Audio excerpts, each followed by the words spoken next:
parmi les grands enjeux de la politique du climat et de l'énergie, arrive en premier maintenant la sécurité d'approvisionnement.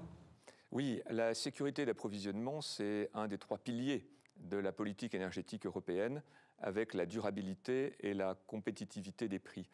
La sécurité d'approvisionnement avait été un peu oubliée dans cette politique, dans la mesure où il n'y avait pas eu de problème majeur d'approvisionnement de l'Europe en énergie.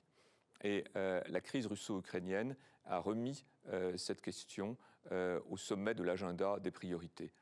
Alors, la sécurité d'approvisionnement, ça passe à la fois par une diversification des sources d'énergie. On aura besoin à la fois des hydrocarbures, du charbon, des énergies renouvelables, du nucléaire, et l'ensemble formera le mix énergétique de l'Europe. Il y a aussi une préoccupation, c'est la durabilité. Oui, alors la durabilité, c'est quelque chose qui est très important, surtout dans la perspective de la conférence de Paris qui va se tenir au mois de décembre 2015. La durabilité, ça prend la forme à la fois de la réduction des émissions de CO2, qui est un des objectifs principaux de la politique énergie-climat de l'Europe. Il faut qu'elle contribue à l'arrêt de la progression des émissions de CO2 dans le monde, même si elle ne représente qu'une part relativement modeste. Ensuite, c'est le développement des énergies renouvelables qui permettent à la fois de garantir un approvisionnement plus autochtone et en même temps de produire une énergie sans CO2.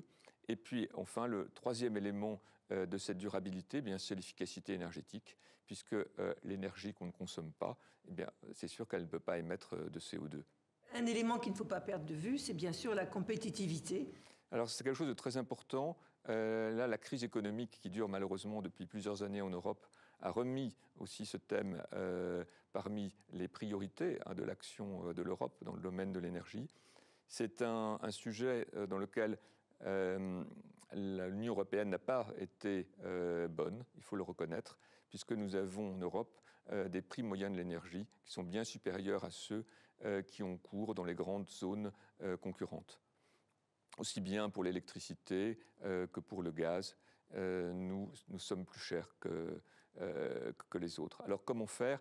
Alors sur le plan intérieur, c'est le grand marché intérieur de l'électricité et du gaz, avec la multiplication des interconnexions.